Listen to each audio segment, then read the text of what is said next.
So the first thing is that I think actually until Dr. Devi's talk, until Dr. Devi's talk this afternoon, when I thought about preserving oral tradition, I was thinking mainly about preserving content. But actually, of course, we need to also think about or talk about preserving languages. So I think that's something that we need to bear in mind. So, publishing has always played a large role in the preservation of oral tradition. This can be in terms of committing oral text to writing. So you have obviously things like the Rig Veda, which were passed down through oral means for we don't know how many thousands of years, almost perfectly, pretty much perfectly. When you compare Rig Veda versions from different parts of the country, there's almost no variance, which just shows you how accurate the oral communication method was, preservation method was. But publishing has, initially in that sense, we've committed text to writing. Another thought that came to me during this conference is a lot of people are talking about things like cookery books and audiobooks and children's books. Now these have all become big, I guess, in India quite recently. And one aspect of this may be that things like recipes were not, these were things that were passed down from mother to daughter, from mother-in-law to daughter, and so on, in families. And now maybe they're not being passed down so much, so maybe we need to refer to recipe books. Maybe that's why cookery books are becoming so important. Similarly with children's books.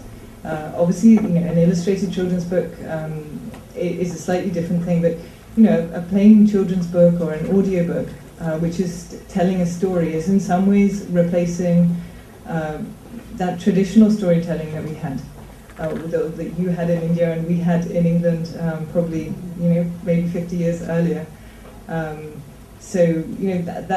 These are other trends where we can see that the oral tradition is kind of changing and publishing is playing an important role in that. But we also have to think, is this always a good thing, this preserving of the oral tradition? We might think automatically it's going to be a blessing, and in many ways it is, but there are issues associated with it which perhaps we may not have thought of, and this is something we may be able to touch on with Dr. Devi in terms of when you actually record a text, you may find that the people for whom that text was, in their oral memory, they may kind of not forget that text, but the memorization of it may become less important because now it's recorded. And the other thing is that the recorded version may become the authentic version. And whereas in an oral tradition, the Rig Veda is perhaps slightly different, but in many storytelling, like if you look at versions of the Iliad or the Ramayana or Mahabharata, they keep changing, and this is how texts stay alive. So as they are told from generation to generation, they change. So once you freeze that text through recording it, through using audio or putting it into writing and so on, that can alter things. So we shouldn't always, we should at least see that this is more nuanced than just assuming that preserving oral content is always a good thing. It's not, it can change things. And the last thing that I just wanted to mention here in the introduction is, when we talk about preserving the oral tradition, it's not just about actually physically recording texts in whatever media or written form. It could also be about actually keeping the oral tradition alive, and actually encouraging or giving those people who traditionally tell, commit these stories to memory and keep on telling them. We should give them an incentive to carry on doing so. And how can we do that? This is a difficult thing because there's no money in it, or there's their children want to go and do other things and so on. And as it's a caste-based thing, it's often passed on through families. So that's another thing that we can consider. And as publishers, perhaps we can also not only sustain the traditional means of oral tradition, the oral communication methods, but we can also try and kind of revive or sort of present in a different way oral traditions that have died out. Like I'm thinking here of an example from my world, which is that of Sanskrit poetry, which used to, of course, be something that was always recited. It wouldn't have been something that people would have read. So what we're seeing if we can do in the future is actually have recitations of poetry and so on. And there are many challenges with that. Primarily being that no one understands Sanskrit poetry, even if they read it, let alone if they hear it. But so these are other things to consider. So on that, I'd just like to ask the three panelists here to give a brief introduction, and then we'll move on to the discussion. Thank you, Ganesha. My name is Desmond, as you can see on the nameplate here. I come from Shillong, in the state of Meghalaya in northeast India. I must first of all express my gratitude to Leonard and his team, especially Leonard for giving me this opportunity to be here to share certain things with you. In fact, Leonard and I never even met. We just spoke on the phone last year when I was in Goa in connection with the Goa Festival of Literature. And he told me that he was organizing this particular event and that oral tradition would be a part of that. And he asked me whether I would be interested to come, and I said, certainly. I always look forward to the opportunity to come to this beautiful place. I must also say that I'm honored to be on the same panel as Professor Devi, Ganesh Devi. We were in fact we shared the same panel about 16 days ago in Delhi to talk about a similar kind of thing. And we keep bumping into each other in conferences like this. Madam, it has been a pleasure meeting you, and we have had many exhilarating exchanges during dinner. And so with these words, I would like to say that I've brought a film clip. Actually, it is a raw kind of a documentation which I did. Me and my team did some 6 years back, documenting a ceremony which involves actually the chanting of a myth.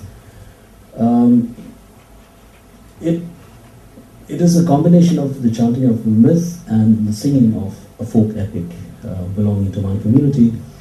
I had always wanted to share that with people who have interest in these things. But then something happened which for some very emotional reasons, I thought maybe I shouldn't share that, because the person whom we go to see, he died this year on 11th of May. And he's a person I've been working with for the past 18 years, recording stories and songs. But then since I had already decided that I should bring that and show it, share it, and construct my discussion on what you're going to see, I put aside my emotional reasons, and I hope you will respond to it in the way that it ought to be. With these words, I pass on the. Thank you, Desmond, and thank you, Venetia. First of all, I would really like to thank Mr. Leonard Fernandez for having invited me here.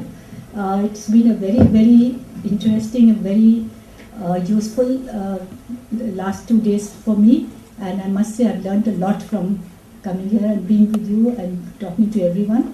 It's really been a very wonderful experience, and thank you so much. So first of all, I would like to tell you a little about myself. I am from the Association of Writers and Illustrators for Children, and we are the Indian section of the International Board on Books for the Young.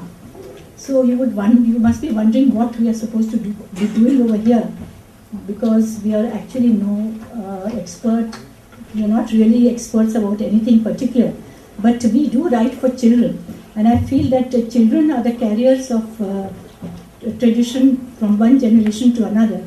And so I think it is very important that we target the children and get them involved in whatever our traditions are. As it is, we find that our children are becoming too globalized or too westernized, and they're getting cut off from their roots.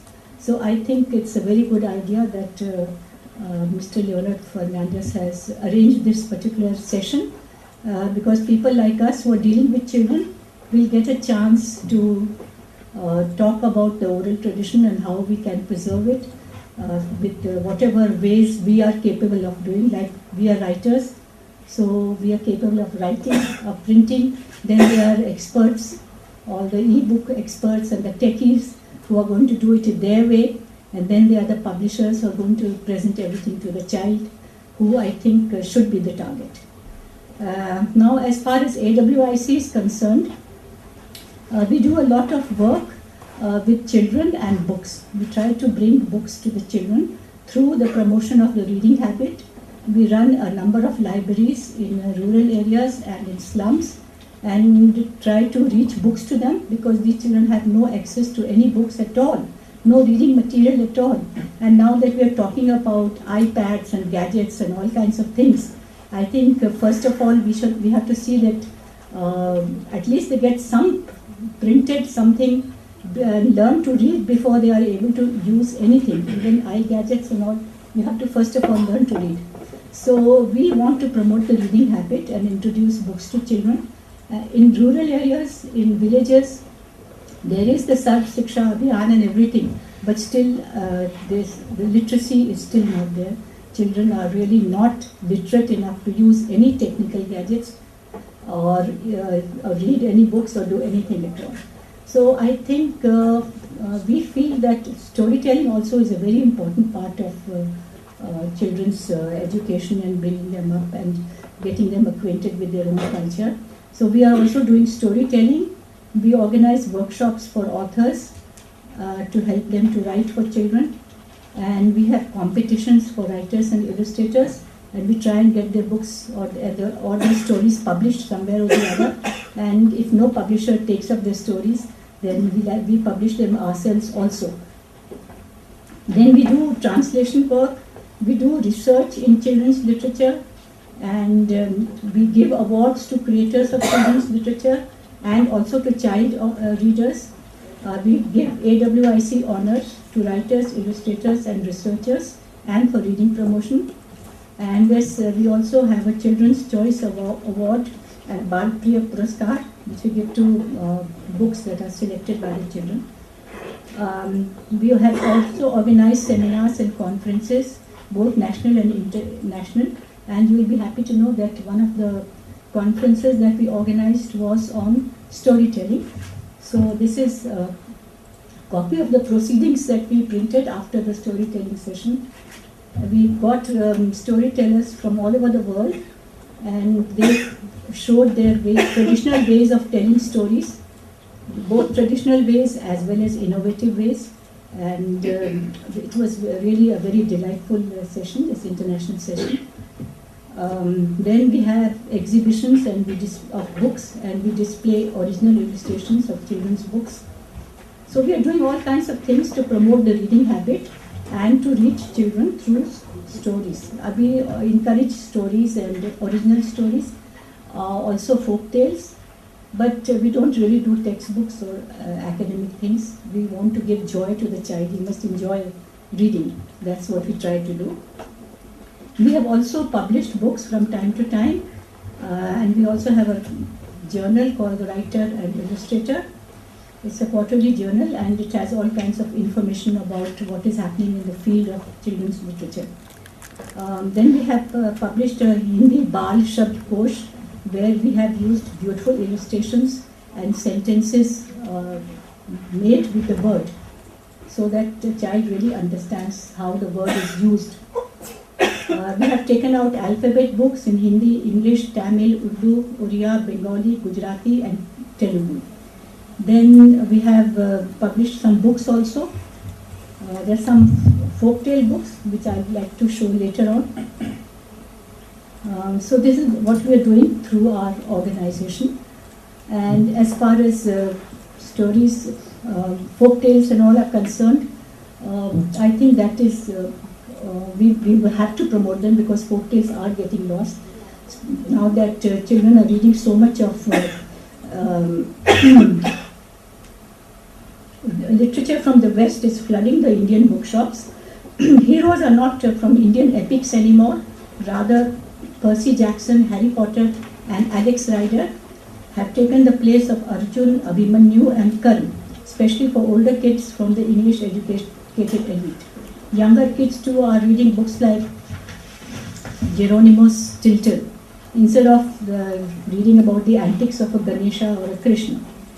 But I don't think I should go on because I've already introduced myself. And I think now it's time for you to ask the questions. Yeah, well, listen, my illustrated co-panelists and friends, my name is Ganesh Devi, as you might have figured out by now, because I was bothering you a little while ago. I come from a village in Maharashtra. I did not like schools and colleges. I ran away when Goa became independent. The very next month I came to Goa thinking that I would settle down and become a mining worker.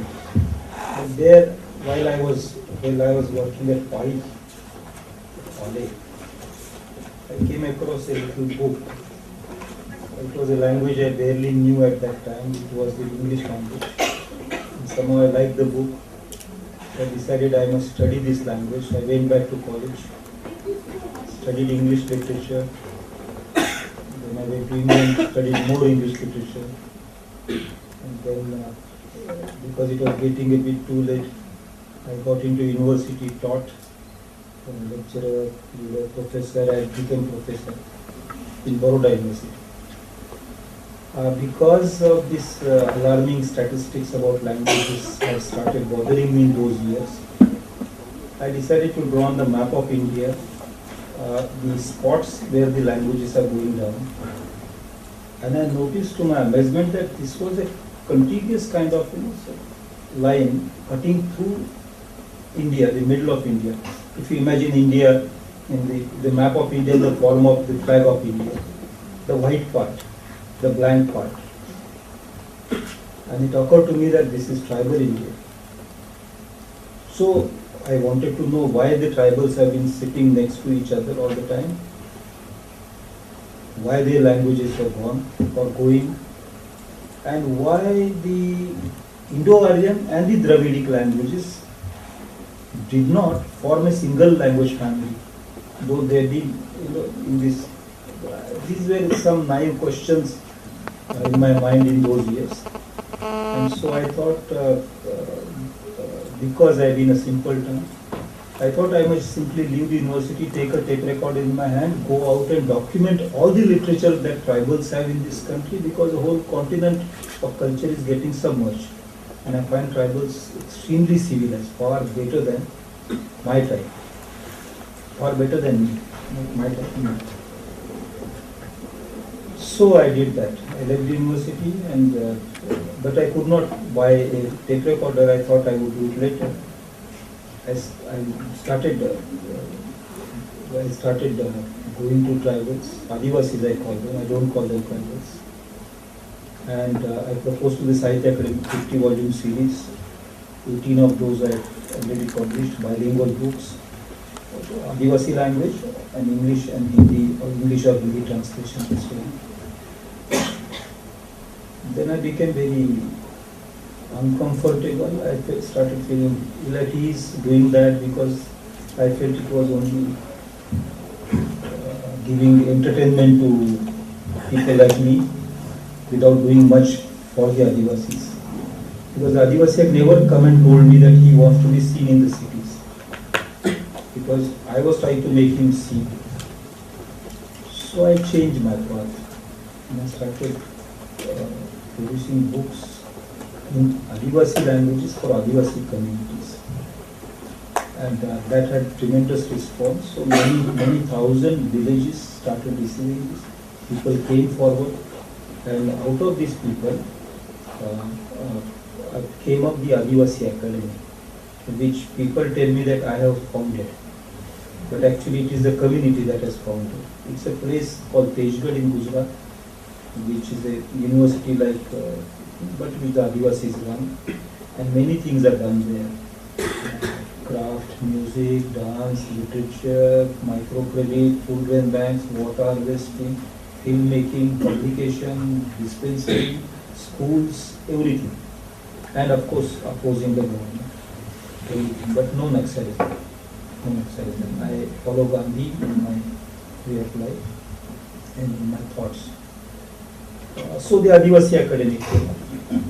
And, then I started working with nomadic communities in the country.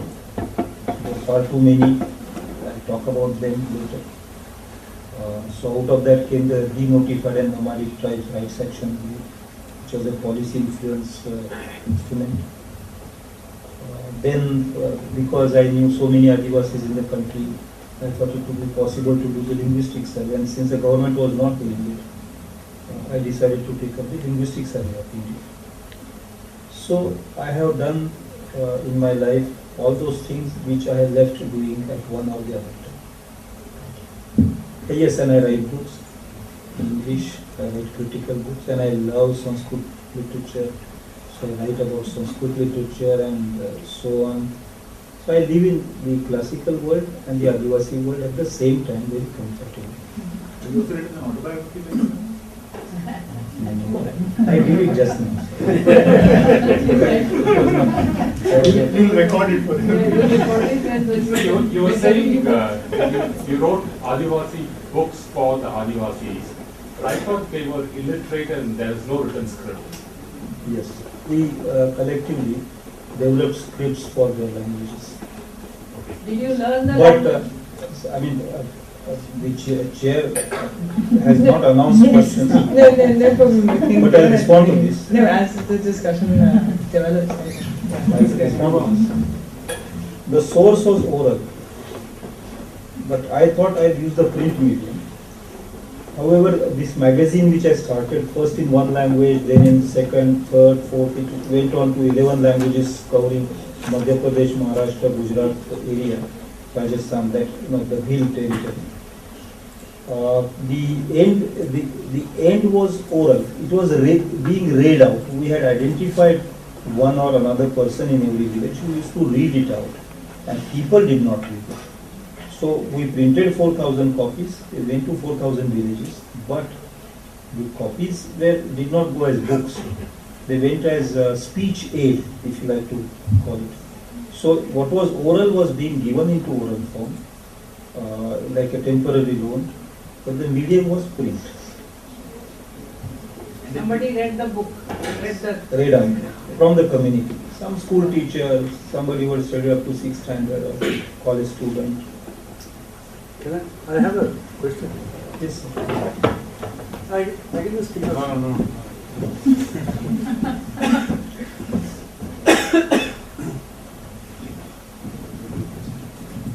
Can you hear me? No, I heard some interesting personal initiatives to try and record, if you like, oral traditions. You spoke of some efforts, and so did Mr. Sinha. But is the problem acknowledged in a more general sort of way, and what, if anything, is being done at a larger level to try and preserve the oral tradition in its own form? It is, yes. There are global initiatives, there are national initiatives.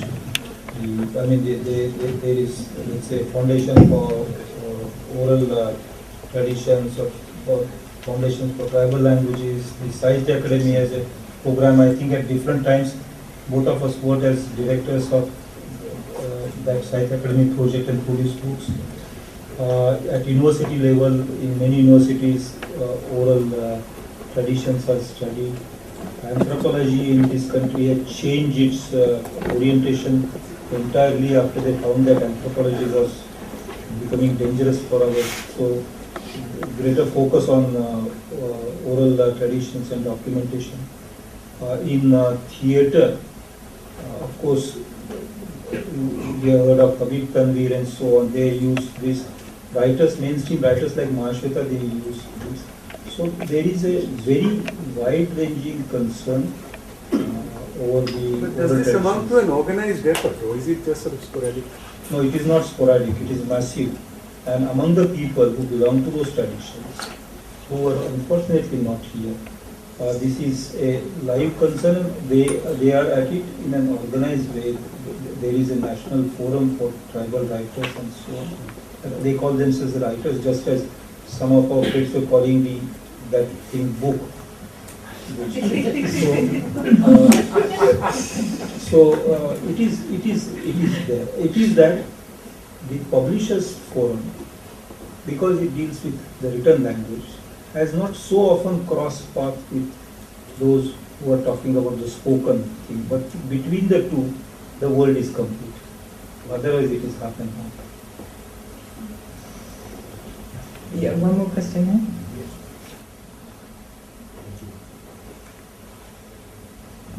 Okay. I wanted to know, you talked about developing a script. How did that come about? Like, how did you make that happen? What were you using Devanagari as a basis or something else? Well, your question is so earnest, I am tempted to answer. But if I did that, the risk is I will have nothing left to say when I come to say. However, I will answer this question very quickly. There is no logical connection between any given language and the script that it uses at any given time. Yesterday this morning we were told about the Konkani language in 5 scripts, and it's still the same Konkani. Sanskrit has gone through 3 scripts diachronically and several scripts synchronically at the same time. Script is a completely it's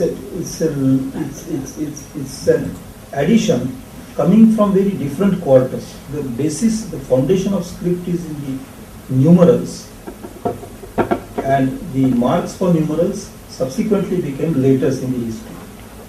And that's why marks for vowel sounds are fairly close to the numbering system that its specific language is using. So script,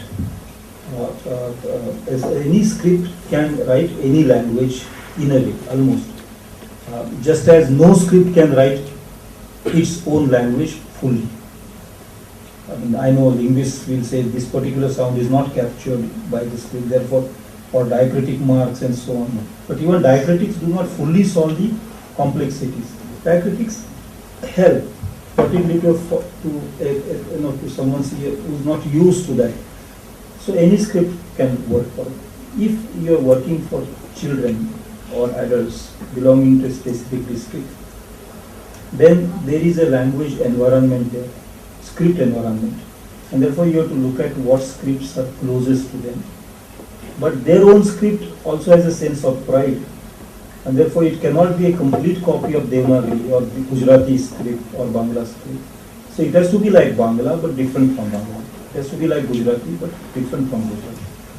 And to that extent, we ask them, they have some cultural symbols there, graphics. And those graphics can be reduced to smaller shapes to be incorporated in the script of the given script. To create script, one may create it on paper, but it does not become a script unless the whole community accepts it.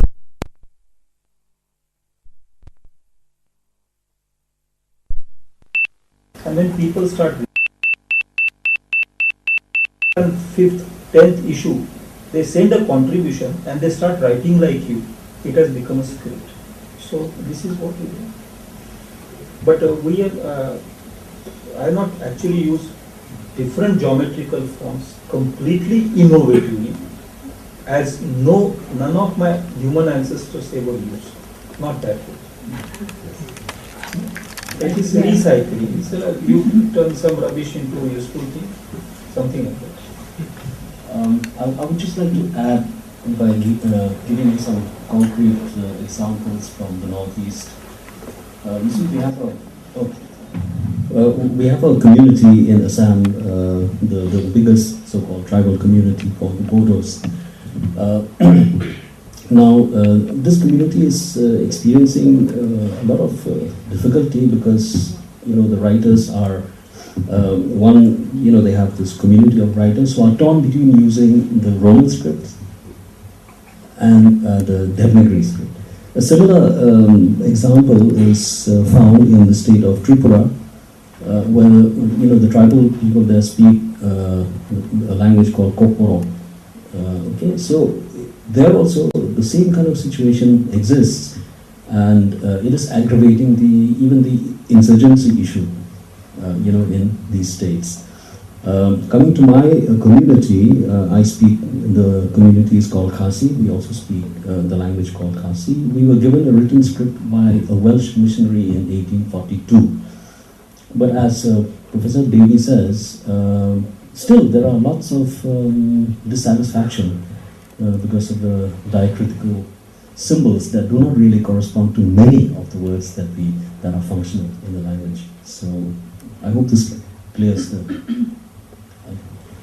Since Old Chiki, last 100 years back, till now, about 65 tribal languages have got into script of their own.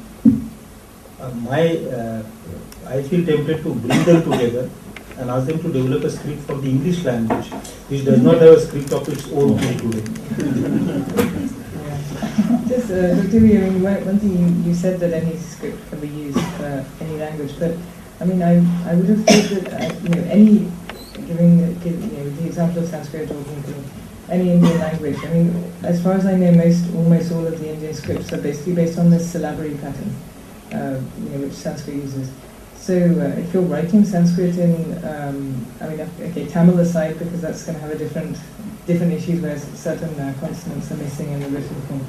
But to write Sanskrit in Malayalam or other Indian scripts would not be a problem.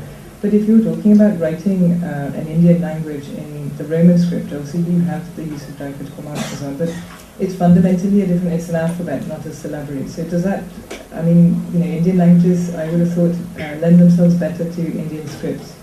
Whereas, although we do use the Roman script to represent Indian languages because it's got wider acceptance than many of the Indian scripts, it's never going to really convey the sounds as accurately as Indian scripts could.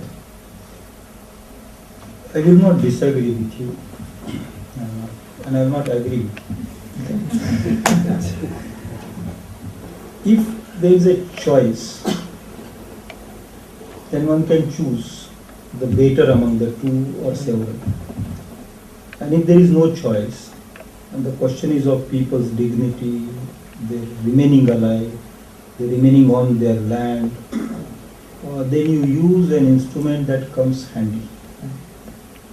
So these are decisions made by the advocates of, say, oral traditions being brought to script and so on now within the communities. Have to depend on the resource that is available. If the Central Institute of Indian Languages were to set up a project of creation of script for Kokbara, that could be done. Like Old Chiki was that way, in a way, an experiment which had some luxury. It had time. There was no urgency at that time. But it was visionary. This is for Santali language. But when communities are fighting for their survival, they're being disturbed and so on, they need to shout and say, we exist here. There, the state script is the more practical solution. Like I will give an example. Though for first 25 years India accepted the Russian way of thinking, we did not bring the Russian script here and waited. Because if we had another 75 years of that experiment, all Indian languages would have gone into the Russian script, as it happened to people in Russia and so on. But, so I don't disagree with you. But allow me the laxity, that a kind of an activist in Russia needs. Yeah, that's true. Also, what you said about English is true, because I think George Bernard Shaw once said that there are 55 sounds in the English language, and we have an alphabet that is only able to represent less than one. So there's a major... Linguistically, yes. But socially, script originates in the economic transactions. Yeah. The agrarian surplus was invested to hire somebody's labor because of the spine problem. You cannot bend, it is a punishment, and so on.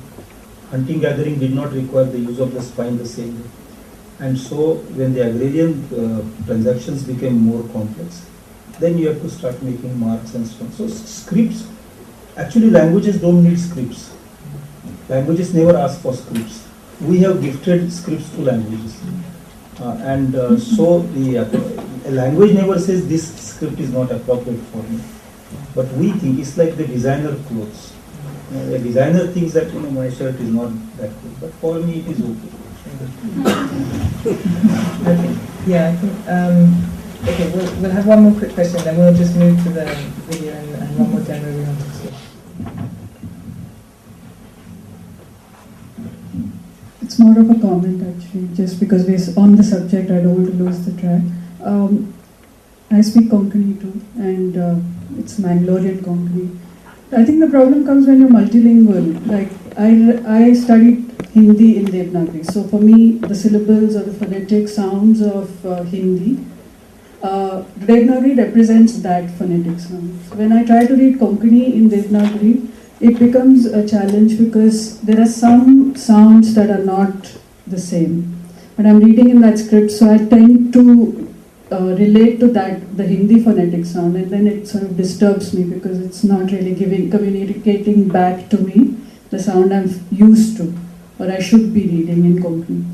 And I found recently that the Romi script was, it was easier for me to read Konkani in Romi script, getting a better phonetic response than Devanagari gives me. Kannada, though, it doesn't actually. Devanagari, in fact, comes closer to the Konkani language in many ways in the phonetic sound, but not Kannada script as much. But we use it, and we use 5 scripts now. But it's just that I think when you're multilingual, that is a slight challenge if you adopt scripts, another language script for yours. Yeah, so it's also a lot about how you're, the practice you have, and how, as you say, you've grown up with one script, and how the seeing a particular character creates a connection in your brain about the sound that character represents and so on. So yeah, it's a lot to do that. Okay, so we'll just have a little sort of 10 or 15 minutes showing. Okay, we'll see how it goes. Do you want to give an introduction before? Okay. Yes. A very quick introduction. As I had said earlier, this is an amateur recording of a ceremony which is connected with the agrarian calendar of a community of villages of the Khasis. That's my community. So it involves the chanting of mythological narratives, but it also involves the singing of folk epics. It's a very long kind of ceremony, so we will not be in a position to watch the entire thing. But I would just like you to have a look, and perhaps if you have comments or questions to make, then I would be happy to answer them.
Thank you, and that's a very intimate portrait of your master at work. Maybe you could give us a few more words, or if anyone has Could tell us something more about it? Yes. Yes. The name of the person, D. Marine. As I told you, he died on 11th of May this year, and with his passing away, the cluster of 8 villages that used to depend on him for rituals and ceremonies and treatment, because he was also a traditional healer. So, this community of 8 villages are bereft. What you just saw, as I told you earlier, was a ceremony connected with the agrarian calendar of the villages there, and it had to do with actually nominating one of his ancestors as the protector of the village for that particular year, and it changes every year. So this elaborate ceremony which is performed is to designate an ancestor, and and it's quite amazing because he goes back 8 generations, naming all of them. I do not even know the name of my great grandfather. And the articles which you saw him using were obviously the egg, and that slab of wood which he places before him. Now, because there's no time really, but at the end he actually breaks the egg on the slab of wood, and he reads the signs according to the way the shell, the fragmented shells, the way they are placed on that slab of wood. That slab of wood is called Diplin Dignor, which is translated as a platform of the sun. Now that is also connected to a mythological narrative, and that a piece of wood, which is called Dipling Diknor, is obtained from the wood of a tree which is felled by lightning. No other wood can be used to construct, to fashion that slab of wood, which is regarded as sacred. The other articles that he uses are, as you could see, rice grains, water, and if you had noticed, there's a small protrusion in that slab of wood, which is hollowed out, and that is the receptacle for soil. So what he does is he smears mud on the egg, and all this while he is engaging in a dialogue with the egg until he's fully satisfied that the dialogue is successful. Then he breaks it on that Dipling Diknor, and accordingly he reads the signs. Yes, if you have any questions. Why does he do it? I beg. What is the significance of this whole ritual? Yeah, it's divination. It's reading signs. Yes, but it's also a recounting of mythological narratives. It's also an accounting of the complex cosmological setup which exists in folk metaphors. It is also he talks about folk taxonomy of wildlife, and using words, names, which are archaic now. They are no longer used. Some of the animals some of the wildlife that he mentions are not known to us now. But then, fortunately, we did a very detailed work with him, so I was able to, make a very elaborate. We have created some kind of an annotated bibliography of the wildlife, of the plants, of the trees. And so on, and this has become useful to us, obviously. But when I show people in the city, especially, whether they know these words, they're completely ignorant about these. And I myself had to relearn from him all these things, staying in those villages for actually months altogether. So does that answer your question?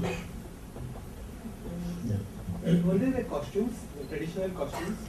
No, he only uses the kumlong, which you see as the headgear. Yeah, and because the headgear also contains a design which is called kamatlinga, which means eyes of the priest. Now that is also directly related to the ritual that you see. So you find that it is a complete, it is a combination of many things. It's storytelling, it's a ritual, it's a ceremony, but it is also a detailed, yes, but also he provides information about wildlife, about the kinds of forests, because we have this tradition of sacred forests. So and he is also the custodian of sacred forests, because every year in the month of March he has to. He used to go and perform ritual there, which sanctifies the forest every year. Now, in his absence, I do not know what the situation would be like. What about his, has he not passed on that tradition to Interesting. his son? Or? Interesting. No, he has passed it on, but see, I come from a matrilineal society. The name which you see here, my surname, is not my father's surname, it is my mother's surname. Yeah. We trace our lineage from the mother. So Karmoflong is my mom's name, surname. So in his case also it's the same. He had taken his nephew, which means his sister's son, right? Well, yes, in a manner of speaking, under his tutelage.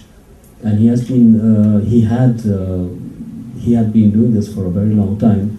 So it is hoped that the nephew would take over that priestly role. but he's a fairly young person, the nephew.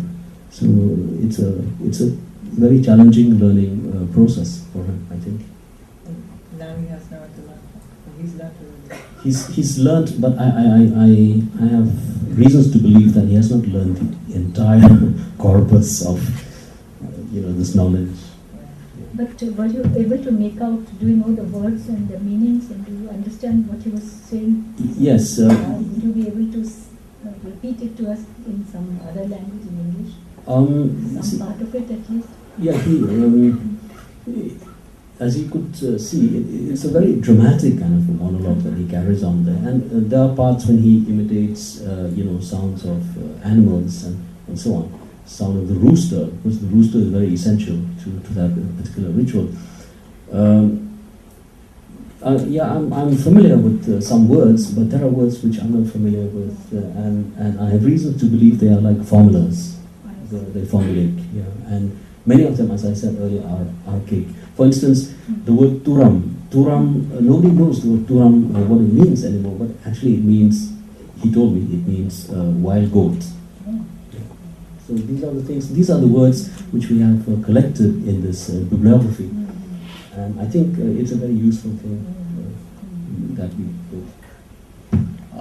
This is a question for you, sir, as well as you, I think mainly. One of the things we keep hearing about is how the pressures or desires, a combination of both, to integrate with mainstream society and benefit from the economics of it, put pressure on retaining original traditions. So, is there some form that you have found where these are getting balanced out in a good sort of way, or is it just a losing battle?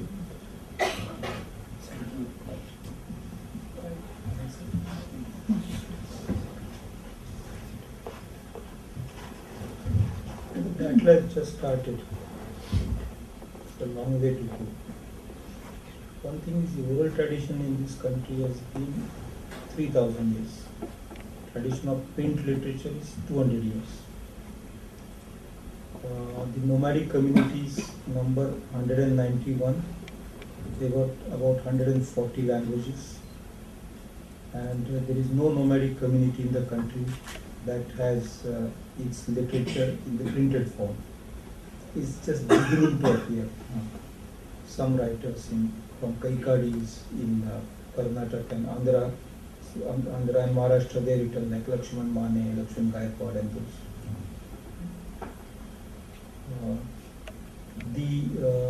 The entire coastal line of India has communities in large number, and they have their own sagas, stories, songs.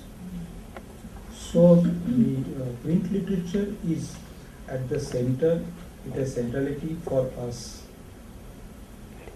But it has no centrality as far as the whole of India is concerned, spatially and temporally.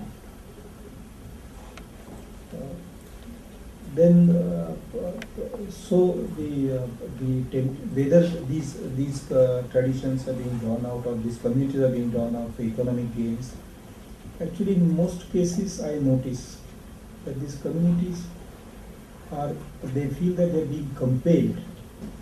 Markets are going in, the people are not coming out. They migrate when they're helpless, but they constantly keep feeling that they're made helpless. Many would like to stay where they are, and almost the way they are. Now this is a bit perplexing for us. I mean, we tend to think, why do they want to remain there as backward people and so on?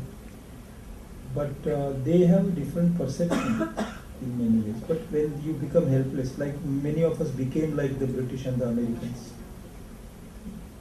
not all of us did that willingly, because the next fellow did it, I did it, and the fellow after me will do it, so it becomes a chain. But these traditions in many places are quite intact. I mean, I can tell you maybe 50 or 60 stories which are being sung, and when my turn comes, I'll tell you stories. I'll tell you 3 stories for tonight. We have one question. That's it.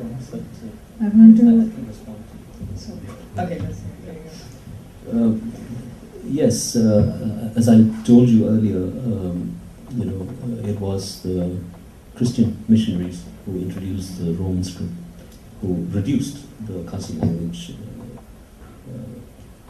to Roman script, 1842, and there was a period of 40 or 50 years when, yes, along with religion, they also introduced education.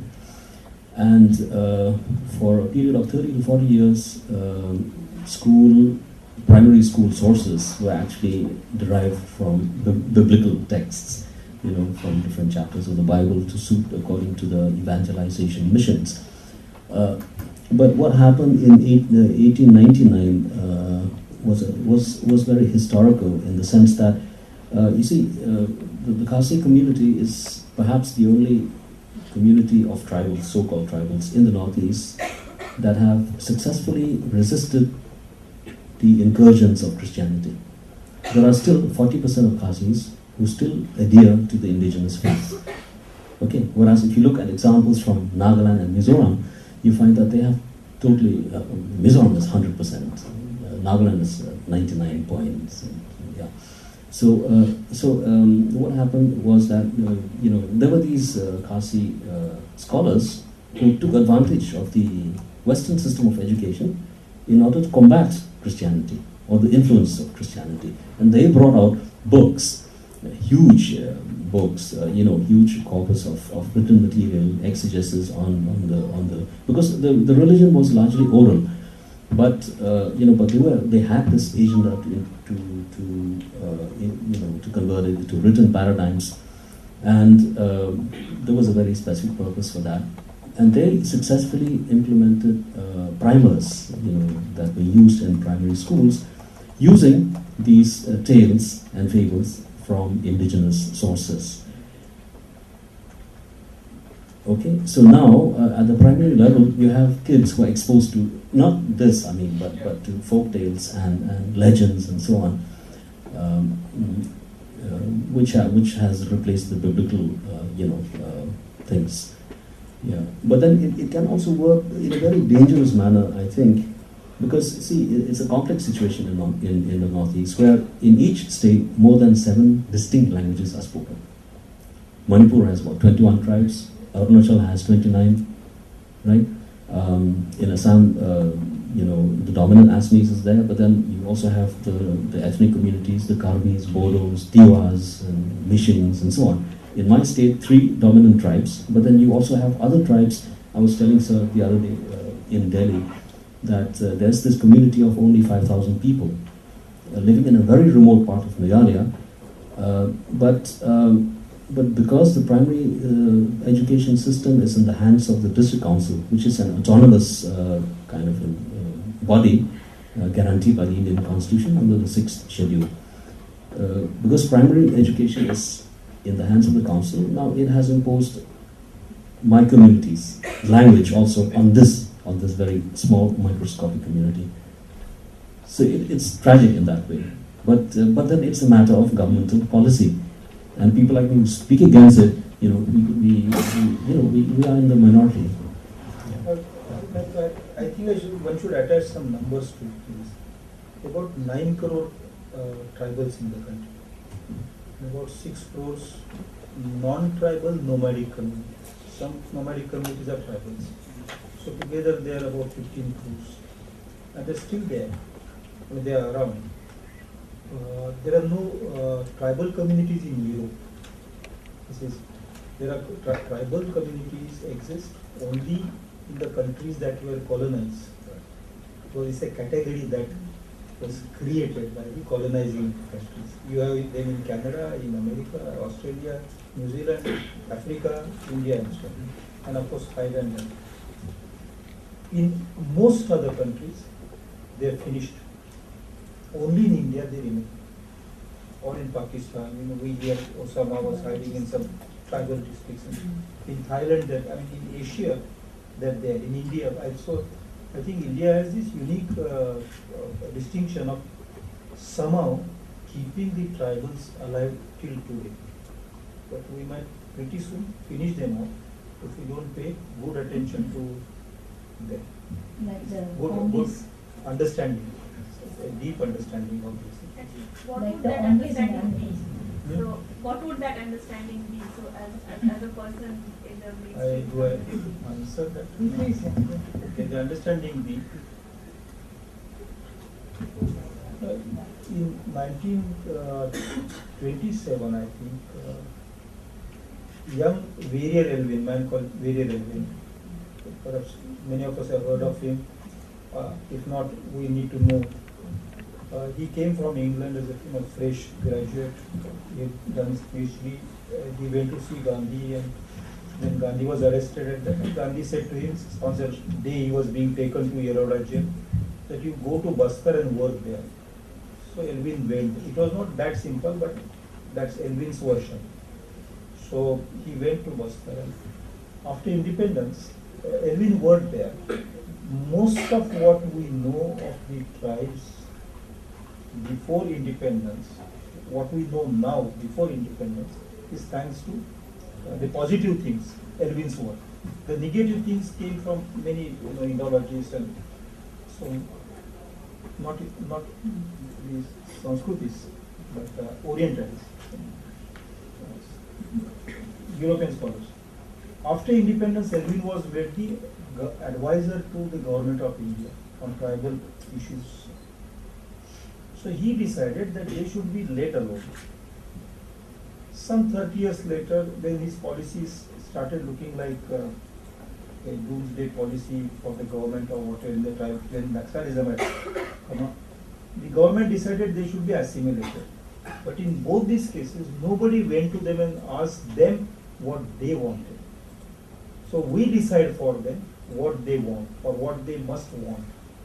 We define their aspirations, their desires. That we should not do. We should ask them what we want.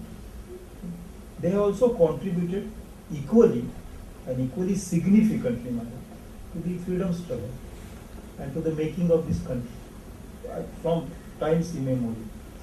But today they are second-rate citizens, even when they are highly educated. That is the situation. When there is from the northeast, a vice chancellor, who is a very fine philosopher, but everybody tells him that you are a tribal philosopher. Well, how can a philosopher be a tribal, or how can a scientist be tribal or scheduled? A scientist is a scientist. You know I am referring to the finest philosopher of modern times. But they tell, oh, you're tribal, you must sit on the tribal commission because you're tribal and so on. So that, I think that we have the, in this country, people are either caste or tribes. So tribals are being punished today because they did not accept caste. And that as simple as that. Which is, I mean, imagine the atrocity. Thank you. I think we're running out of time a bit. Assistant, I know you were going to give us another totally different type of oral culture, oral heritage in a traditionally told story of Bhojpuri. Yeah, I wanted to just tell you about Bhojpuri. Bhojpuri is fortunately still very much alive and very popular because of the films and songs that have become so well known. And but there was another aspect to Bhojpuri, which was the folk tales that we used to hear from our grandmothers and from the elderly people in the house, in the family. And these also are still known, but I think they are very much in danger of getting lost. For that, I just thought I would tell you as a demonstration one story, which is a Bhojpuri story. I won't tell you the whole story because it's a kind of thing that gets built up and it becomes very long. You know, one she goes to somebody, then she goes to somebody, then she goes to somebody, and then ultimately the last person, you know, he's the person who comes to her help, and she's able to get her work done.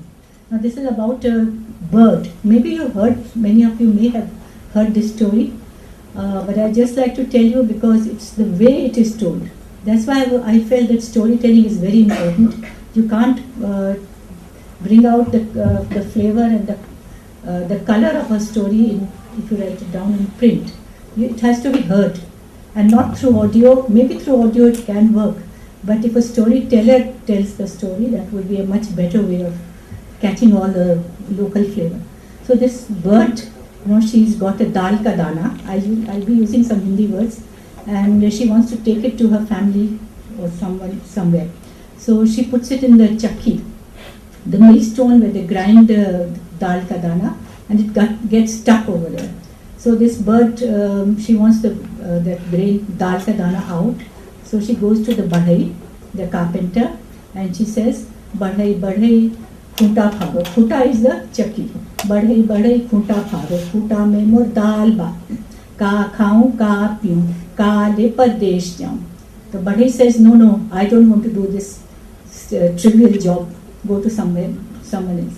So she goes to the king, and she says, "Raja, Raja, badhai dato, badhai na khuta phare. Khuta mein mor dal ba. का खाऊं का पीऊं काले परदेश जाऊं." तो राजा भी बोलता है नहीं मैं नहीं करूँगा काम. Then she goes to the Rani and she says, "रानी रानी राजा छोड़ो, राजा न बढ़ई डांटे, बढ़ई न खूंटा फाड़े, खूंटा में मोर दाल बा, का खाऊं का पीऊं काले परदेश जाऊं." The Rani also refuses. Then she goes to the सांप and she says, "सांप सांप रानी डस, रानी न राजा छोड़े, राजा न बढ़ई डांटे, बढ़ई न खूंटा फाड़े, खूंटा में मोर दाल बा, का खाऊं का पीऊं काले परदेश जाऊं." Then where were we? We were with the queen. सांप. Then she goes to the लाठी and she says, "लाठी लाठी सांप मरो, सांप न रानी डसे, रानी न राजा छोड़े, राजा न बढ़ई डांटे, बढ़ई न खूंटा फाड़े, खूंटा में मोर दाल बा, का खाऊं का पीऊं काले परदेश जाऊं." So this is how this song goes on. Then she goes to the आग and she asks the आग to help burn the लाठी. Then she goes to the समुंदर and she says, "समुंदर उसको आग बुझाओ." The समुंदर also refuses. Then she goes to the हाथी and she says, "हाथी हाथी पानी सोखो," मतलब just drink up the milk. Hathi also refuses. Then she goes to the rassi and she says, "Rassi rassi hathi bandho." So फिर rassi also refuses. Then she goes to the chuha and chuha also refuses. Then you can imagine who she goes to. So then she goes to the billy and she says the whole long, the long song again. And of course, the billy being a billy, she readily agrees. And she jumps to catch the rat, and then the rat says, "हमको का खाओ मत कोई, हम रस्सी काटब लोई." Then चूहा जाता है रस्सी को काटने, and the रस्सी says, "हमको काटो तो मत कोई, हम हाथी बांधब लोई." Then so on and on until she's able to get her dal. So that's the story. And I think it's a very nice story for small children. Because it helps you memory. Now you remember. The interconnection of everything. Yeah, interconnection, how they're all connected and how they're affected by the other person's actions. And the cycle. And the children start, repeating the words and they enjoy it, the rhythm and the sing song and the music and everything. So this is something which cannot really be put on print because we are talking about the preserving through print. How would you do it? You won't be able to do it. Out of interest, if we just ask the audience, so 2 questions. One is, if you have children, do you still tell stories in this manner to your children, or do you use books, or do you use audiobooks? And secondly, do you recognize these kind of stories from your own childhood? Is this something your grandmother, your mother, your father read to you? Well, let's have a show of hands. The first question: do you say you actually have these stories that you read or you recite to your children? Memorize from your children. Yes. Yes. So you can. So how many others in this room recite these kind of stories to their children? Yeah. So we've got not too many. And how many remember these stories from their own childhood? Okay, that's great. I have the benefit of my father being at home. So he makes sure he reads it. Actually, we use all three, or we used all three formats: audiobooks, oral storytelling from the time when we were kids, and the same stories, as well as reading out. So they're not just stories; they're lullabies. When you're feeding the child. Then also, of course, nowadays it's considered very unhygienic to feed finger feed the child. So that's what grandmothers or caretakers used to do. So for that also there was a song. It was Chanda Mama Aare Aao, Baare Aao, Nadiya Kinare Aao, Babua ke Muhwa mein Gutu, and in would go there into the mouth. So, and then there was games where we used little rhymes. Like, there was one game where you used to put your fingers like this. All the children, they would put their fingers like this, hands, and then one child would go like this, pushing all the hands down, and they would say Ukka, Bukka, Teen, Turakka, Lawa, Chat, Dati, Chandan, Kati, Ijay, Vijay, Pan, Pichka, De. And where the day went, you had to pichka it. That means push it down. So these are things, little things that were very much a part of the older generation, having people like us. But our children are not that interested. Maybe when they were much smaller, they would play these games and listen to us. But I hope they remember it and tell it to their children and their grandchildren. And that's how the oral tradition can be passed on.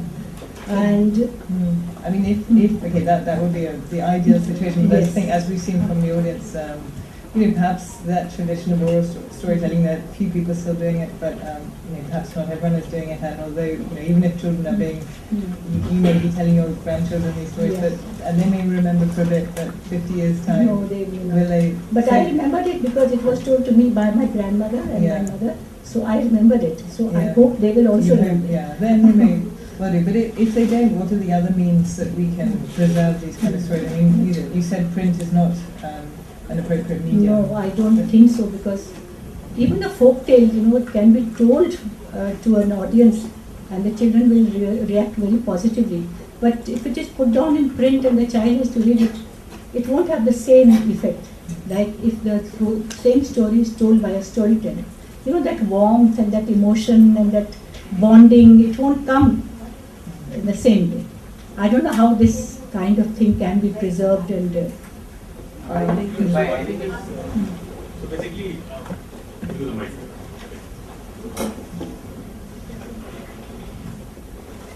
So there is some parallel in the Urdu poetry. Basically, ghazals have been around and it has existed as both the parts. So basically, there is the performance of the ghazal and there is also it has existed as a written corpus.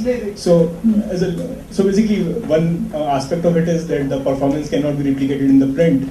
But being in print, it can at least survive. Then somebody else can come on later and at least pick it up again. Learning the performance part. Yes, that's exactly what I felt, and that's why I thought about it. And I felt that if you put it down in print, and then storytellers use those printed stories to read out to the child or to tell the child, then both the print media and the storyteller can combine together, and that can be done, I think. Yeah, and that's in fact what Dr. Devi was saying, in this Adivasi community, that basically you're using print then becomes a sort of, means aid memoir, but it's basically an oral transmission process, but print is just a tool, not the actual. Does it distort the process? Can this sort of a thing not also distort the process? Yeah, that's a very interesting question, I think. Not this kind of thing. But let me elaborate on that. Some kind of things. Mira, Kabir and Tukaram are unanimously considered the greatest among the poets of this country. There would hardly be any disagreement. Maybe their ranks might go, somebody might say Mira is better than Kabir or Kabir is better than Tukaram or something like that. All the three sang, and works of all the three were written. There's a story about Tukaram that his writings were sunk in the Indrayani river, and I said this elsewhere also. If paper is, I know as any chemistry student, you don't need chemistry also. You put paper in the water, it becomes pulp. But it seems his paper resurfaced. That is, his songs were intact. I mean, we know this about Ghalib as well. Ghalib found his songs along the river of Ganga. He heard from but he had written them. Now, here, the oral and the written were at par. At the moment a law came, a jurisprudence came, a kind of government style came, which said only the written is true. That which is not written is not truth. Today I go to the court and I am asked to place because in my forms I write Hindi. So I am asked to place my hand on a book. They say it is a book and swear by it. It is actually not a written book at all, any time. The Gita is only oral, but the court treats it as printed book. I mean, the law which values only the written thing as truth, legally valid, and that which is not written as non-valid, asks me to swear by something which is non-written. That's a great paradox in our time. So, the oral and the written being at par is a perfectly wonderful thing, and we had that. I'm not saying we can go back to that time. There's no nostalgia about it. But there is disproportionate value attached to the written. And all that was not written is trashed out. It is made as secondary. Even today, when, say, literary award is given, it will be given to something that is written. But if somebody is producing an oral epic somewhere, will that award be given to the person or not? Obviously not. Do oral epics get generated? The answer is yes. I mean, on the border of Rajasthan and Gujarat, where a lot of resistance came to the British from the Siroi district. The first salt resistance came from Siroi district, much before Gandhi, because it became quite violent for 18 years. There is a whole epic which is parallel to the Mahabharata, and it is still, it is practiced. People sing it. But that is not considered as literature, and that is not proper. If Mahabharata is considered literature, I mean, many of us say Mahabharata is a great literary work. But the Mahabharata was never written till Bhandarkar's time. It was privately written, but officially, I mean, the makers of the Mahabharata had no intention of writing it. They were doing what you call the content development, but not writing. And as you know, many of them, not 1, 2, 3, but many of them, in the first presentation of the Mahabharata in an ashram, the Mahabharata itself says in the opening book that when it was first presented during the Sarpayajna or whatever, 3 fellows knew 8,800 lines each, approximately. But not one of them knew all the 24,000 lines. So many people came to, I mean, that's the true oral tradition. Oral tradition has authors, but what I heard that term, IP, what does it mean? Intellectual property. They did not claim, because it was not a heard word at all. They had authorship, but they did not have a sense of possession over that. It was on DRI one. So that is now treated as secondary, something which needs artificial assistance from outside and so on. So our attitude to literature has to change in a country like this, where we must include, I mean, if we consider the Vedas, Mahabharata, Ramayana, etc., as our literature, and Kalidas, Bhavabhuti, and so on, Kabir, Mira, Tukaram, Nanak, they all came to us in the oral form. And so many forms of oral imaginative creativity continue in our times. The entire Tamasha tradition in Maharashtra is oral. It's another thing. Maharashtra government wants people to write the Tamasha text, submit it to the culture department and get award of 3,000 rupees or whatever. So that's different. Pawada, hundreds here. This whole theatre in Goa is so fascinating. The whole year round the performances, nobody's really sat down and wrote that. Now they have to write the text because Goa must produce 200 books every year and so on. So I think our attitude to literature has to change. The term literature in English is related to the term later. That which is in letters is literature. Here, if you had the term called akshara, akshara means that which is imperishable. Then damn it, if it's oral or written, it will still remain if it is good enough, if it fits into the social, let's say it responds to the social crisis, it reflects people's life as it is, if it describes the reality surrounding them. Oral literature need not be only fanciful. It's hard-hitting realism also. It can be irony, it can be humor, it can be sentimental, it can be love. Many shades, many more shades than writing allows are there, because the oral can accommodate not just words but gesture, and the language in words is but one small segment of the human capability for language. The dance, gesture, drama, voice, yes, all that. Even silences in between or pauses. I mean, the moment this man in his film moves his hand from one place to another, we think something dramatic. I mean, you hold your breath. That movement of the hand cannot come in writing exactly the way it is. Finally, and I will stop. Let's have no assumption that written literature does not have a huge component of orality in it. James Joyce, you take the oral out of James Joyce's written stuff, it will become dead body of word. It will start looking like a dictionary and not fiction.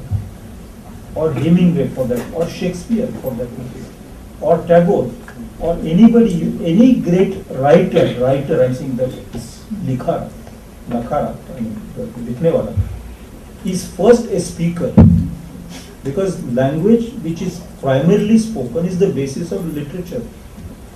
So this is not to degrade literature. I mean, this is not to kind of show literature down. It is great. It is one way of creativity, language creativity. Oral is another way of language creativity. But when a law comes in and says only the writers are good citizens and the speakers are illegal citizens or something like that, then there is an issue. And that issue must be tackled squarely by all of us. We cannot take one side saying, oh, these four are the oral people and the others are written literature people. No, it is our heritage. In our country we have preserved this, and most other countries except African countries, it has disappeared. Go to France and there is some folk, but their folklore has a very different meaning. The borders between gossip and folklore are blurred there. But here folklore and literature are very folklore, oral literature, they are very close. And what we have is by way of stock and in memory. She studies the Vedic meter, all 72.5 meters are alive till our times. It's a remarkable thing. We are buying memory chips from elsewhere, but we have this huge memory chip in our history. Why are we, auctioning it? One other thing, just speaking, I know this also wants sorry to be to make a point. Is it you say that now oral at one point oral and written were given equal weight, and now it's become much more the written word.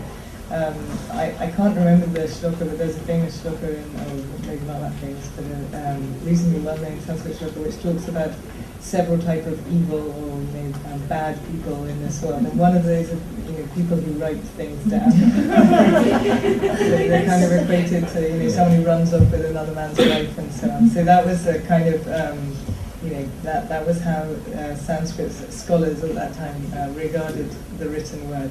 You were saying something. Yes, just a small point to add. You see, there's an oral epic singer belonging to the Garo community, Ajnath Sawa, with whom we've worked for a very long time. We have recorded his singing of an oral epic for 2 nights continuously, something like 16,000 lines. And whenever we make a recommendation that he gets the state literary award, it's always turned down. And some author who produces 2 novels would get the award. So this is the situation that's happening. I have a point. Sorry, I'm going to go first. I've been waiting for a long time. I think there are two things to consider here, because one is the oral tradition which comes as in the absence of a written tradition. So, you commit everything to orality because there is no written form. So all modes of expression become oral. But in terms of what is happening in cities today, we have such a blinkered approach to what is oral. We think it is storytelling, it's for children, and it is folk tales. And like yesterday Rakesh was saying, we have a tendency to romanticize our folk tales and our epics especially. And something that even ma'am was saying in the beginning, that our heroes are not Ram but Harry Potter. I think we have to investigate that, because I think our association of epics, religion, all of these things become problematic for young people. Especially for me, it was a big problem when I was growing up and that Ram was being thrust down on me. I didn't want him because he was like a representation of this very conservative Hinduism for me. I mean, I discovered him much later, thankfully. But what I mean is that Ram and Sita equally. What I mean is that it is a kind of a thing that our elders seem to think that we teach them shlokas and that's orality, or we teach them Ramayana and Mahabharata, and and as we would say in the South, Ramayana and Mahabharata. We are all sort of cultured and we'll become cultured. I think these things hamper our in cities, I'm saying, and especially the last generation like mine and my juniors. We kind of have to step out of this, romanticizing our epics and really constructing heroes. I mean, we can have modern heroes, and why shouldn't we have them? Like Harry Potter, for whatever reason, is a modern mythology for even the English language that has been constructed. And we should have that kind of leeway to create new heroes in whichever way we can. But this kind of dichotomy of what you are talking about, where we think of oral tradition as being tribal, or oral literature as being tribal. We shouldn't get into, there should be an understanding and a sensitivity to this, but we shouldn't keep thinking as city dwellers that, oral means tribal, or oral means folk. Folk tales are, they are not just something which is city people should look down upon, because they're so rich in wit and humor and all kinds of, we have a very, very rich tradition of folk tales. And if we put them down and if we do them in a more kind of contemporary way, so that the child of today is able to understand it as related to his context, the same story he can relate it to it much better. And also, as far as the epics are concerned, which you just spoke about, like if you have, I don't know if you have read Ashok Banker's The Prince of Ayodhya, and he's talked about Ram. He's related the story of Ram, but he's done it, depicting Ram as a very human person, and he's spoken of him in a contemporary manner. And I think children will be able to relate much better to it, and even the teenagers of today who are looking at Harry Potter as the ultimate entertainment. And then there's, Percy Jackson. I don't know if any of you have read Percy Jackson stories. They are using Greek gods, and the children, the heroes are the sons of the Greek gods, the children of the Greek gods, living in modern times. So maybe we can also use some of our characters. I don't know, of course, what some people might say to that, but some characters can be used in a more modern context, like Percy Jackson has been. What is using some of these to promote a certain ideology and all that, which we tacitly seem to share. We allow it, we give it a go, because for want of other books of that kind in that genre. That is me. But many oral epics have a very substantially divergent attitude to Sita of the Ramayana and Arjuna of Mahabharata. The Garasiya Arjun, if I tell you the story, can I tell a 2-minute story? Yeah, No, perhaps there are other questions. You just say how much? 5-10 minutes? Ready to hear stories? Promise 3 stories. You said you were going to tell stories. Draupadi is kind of, she's washed her hair and standing in Hastinapur, she's standing in the balcony, and one strand of hair falls on the earth because it's so lustrous. The earth cannot take the burden of the age, the luster of it. So the earth opens. In the world below, is the Sarpa king, Vasuki. I mean, the Pandavas had big war with the whole Sarpa Yajna and all that. So Vasuki is resting. Vasuki could not beat the Pandavas so far. So he had taken the vow of celibacy. And so many queens are crying there, princesses are crying there. Suddenly he sees this hair coming and he just gets out of his bed and catches hold of the hair and climbs up to the earth into Hastinapur and sees, he traces where the place, he goes there, the watchmen stop him, the guards stop him. They say, you cannot go in, this is after the palace of Arjuna. So he brushes them aside and says, don't worry. So he walks in. So the dasis of, the maids of the Draupadi say, if Arjun comes here, he will make a minced meat of me. He said, don't worry.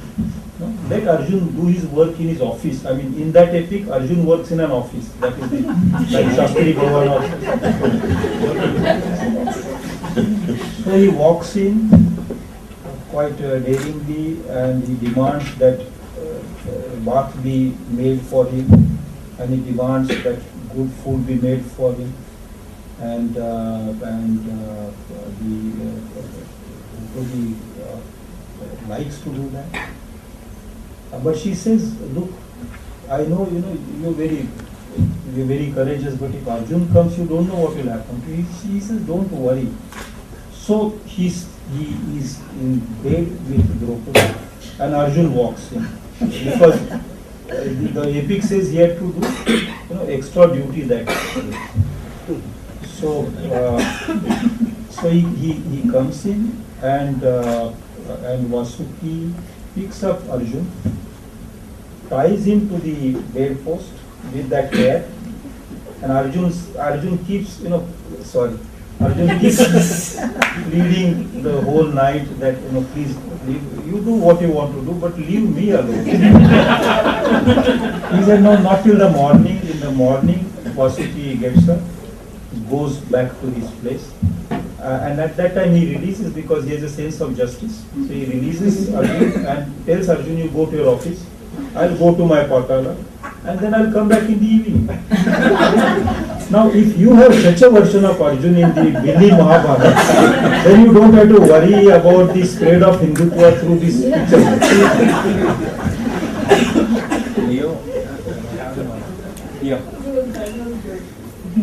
I think should we wrap up? Yeah. Any more questions? Or? Yes. Okay, I think one more question. Will everyone have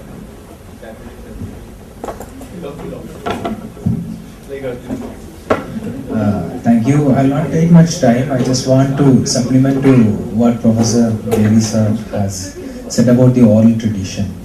I was much surprised to see the development of the oral traditions when I made a case study of 3 civilizations. One is the Sanskrit language that flourished civilization, and the second is about the Greek civilization, and third is about the Arab civilization. I'll just submit only 3 cases and I'll just wind. About the Ayurveda's development in the Sanskrit, when it's been written, Puranam Sapurnar Navam, when it is written, it's been without a written script or something. This Ayurveda has flourished, and later on this script has been made.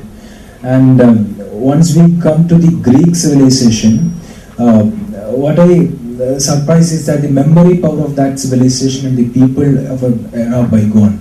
The point is that everybody has got a sharp memory that goes back to years and years. In Homer's Iliad, when it is with the Agamemnon, he was an elder person there. He has crossed more over 150 years, and people, when they get something to consult, go back to him. And he starts the story narrating that when my grandfather said me the story, it was 800 years back. And so the generation goes back and back and back. So that is of the Greek. And the other surprise is about the Arab civilization. Because the very first word of the Quran was that read in the name of the God who taught you by the pen. But the surprise of that civilization was that till then they were not been introduced and they have not yet seen a pen of that people. There was a poet named as Labid, and he was the only person in that community who had been possessing a pen. Can I just... you want it to be answered? Needs an answer? I just wanted to tell you. Just wanted to say something about this book, about page and print. Can I just take 1 minute? Just take 1 minute. Yeah. So we were talking about printing the oral tradition. So we took out a book of folk tales with very good illustrations according to the state from which that story came. So this one is from Jharkhand, because I come from Jharkhand. So, you know, say the story is from Jharkhand and the illustration is also in the style of the art, the folk art of that area. Oh, I'm sorry. Well, I have this thing. Oh, thank you. I was just saying that we were talking about printing of the oral tradition. So I just wanted to show you some books that we have taken out. This one is Fascinating Folk Tales, and each folk tale is from one particular state. And we have tried to use the folk art of that particular region to give the illustrations for that story. Now this story, for example, is from Jharkhand, and Jharkhand is a state from which I come. This is the folk art of that region, and we have used this kind of thing for all the stories. If the story is from, like if it is from the Rajasthan area, then that's the type of illustration we have used. If it is from another Bihar, then we have used Madhubani.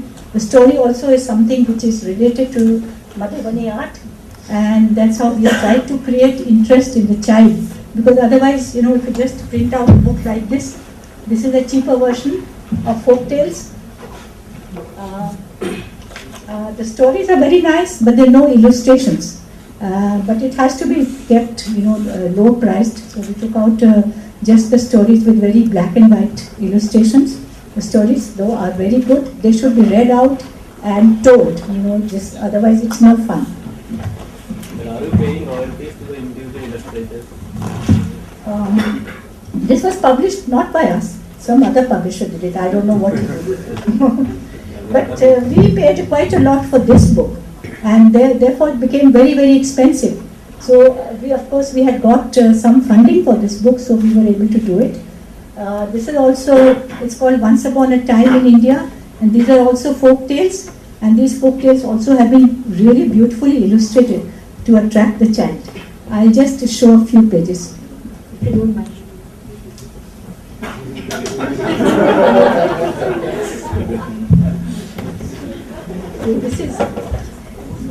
This is a story from Bengal. Then similarly, it's a very, very well-produced book with beautiful illustrations, but it became very expensive, and the publisher could not. Once the funding part of the money was finished, then the publisher found it very difficult to take out a second reprint of that book. But I think to give proper due respect to our folk tales, we would we would like to take out such books, because then they will be more attractive to the child and they'll be bought. Otherwise, they have to be read out. I don't think children would really like to. Anybody would really like to buy this book. They have the stories. read out, and orally also it has to be put, maybe in an audio book or something. Thank you. Thank you so much. Thank you for this. I think we'll wrap up.